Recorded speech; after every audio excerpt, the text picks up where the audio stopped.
Hi there, this is Kayla Robertson, Vice President of Education at Independence Title. Today we're going to talk about public improvement districts and what agents need to know about the required notice. Before we dive in, let me explain what a PID is. A public improvement district is a legal mechanism described in Texas Local Government Code, Chapter 372, Subchapter A, for property owners in a defined geographic area to jointly plan and put in place a sustainable funding source that can pay for a set of services to improve their area. PIDs can be used to finance infrastructure such as sidewalks, landscaping, parks, and recreation. Most PID assessments run 20 to 40 years, and payments end when the bonds are paid. Many PIDs will levy the city or the county to collect these funds as part of the property taxes. Now let's talk about the required notice a seller must give to the buyer as part of the contract. We learned from the previous question that a PID creates an additional taxing unit, which in the end can cost the buyer. This is why the notice is needed. So, a little background here. At the April 2021 legislative session, House Bill 1543 was passed. The bill amended Section 5.014 of the Texas Property Code. You can see here that it says, a person who proposes to sell or otherwise convey real property that is located in a public improvement district shall first give to the purchaser of the property the written notice. This became effective September 1st. As a result of this new legislation, TREC updated our contracts. Paragraph 6E, number 7, was always a notice about public improvement districts, but historically the notice was simply given in the contract. The updated paragraph now requires the seller to give the buyer written notice. An addendum containing the required notice shall be attached to the contract. If the notice is not given to the buyer, this could create a buyer out. The good news is that TREC did create an addendum that can be used for giving notice. We will take a closer look at this later in the video, but for now, I know what everyone's thinking. You're asking yourself, how do I know if a property is even in a PID? If this is something you've already tried to do, you might feel like this little guy. Let me give you some tips and tricks to try to make this process easier. First things first, you've got to do the research. Start with the appraisal district site for the county the property is located in. Every county's website will look a bit different, but ultimately, you're looking for the section that lists out the taxing entities, or you may see it called taxing jurisdictions. You'll notice the PID listed as a taxing unit. Now that you've identified the property is located in a PID, where do you get the information to help your seller fill out this addendum?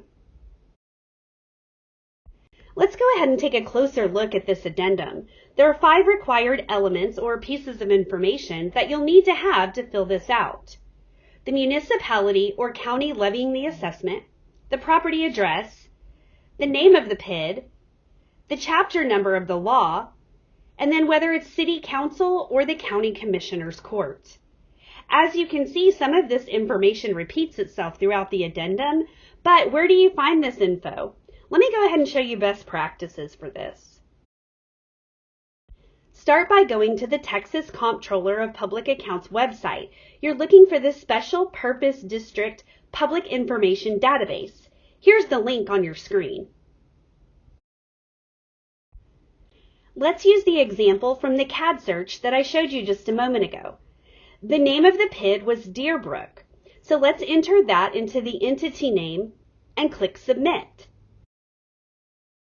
The results screen will pop up and the name of the PID will be a hyperlink. Click that link.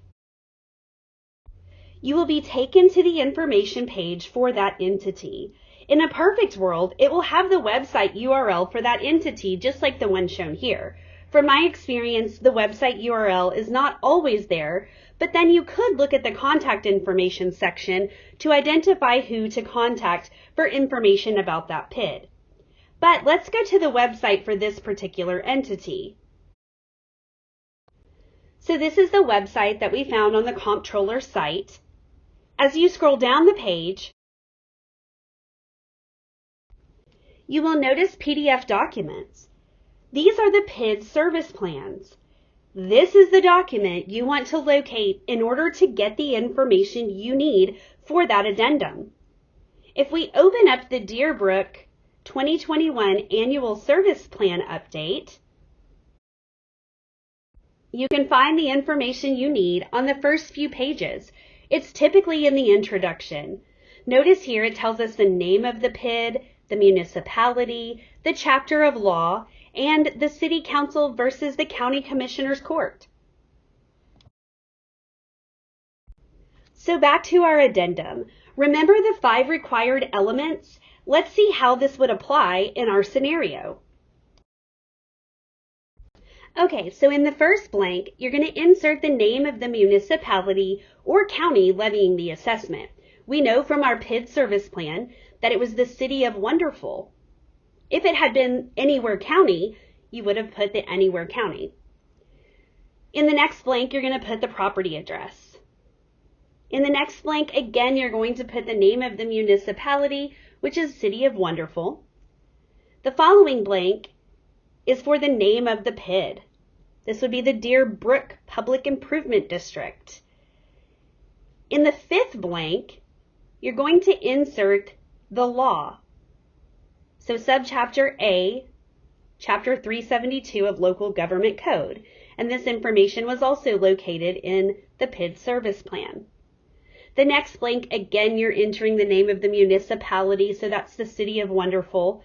In the next section, you're going to insert the name of City Council or County Commissioner's Court. So we know from the PID service plan that it was the City of Wonderful City Council. And finally, you're going to insert the name of the municipality one more time, City of Wonderful. So this example I just gave you is a best case scenario. You found all the information in the places that you needed, but it doesn't always work out that way.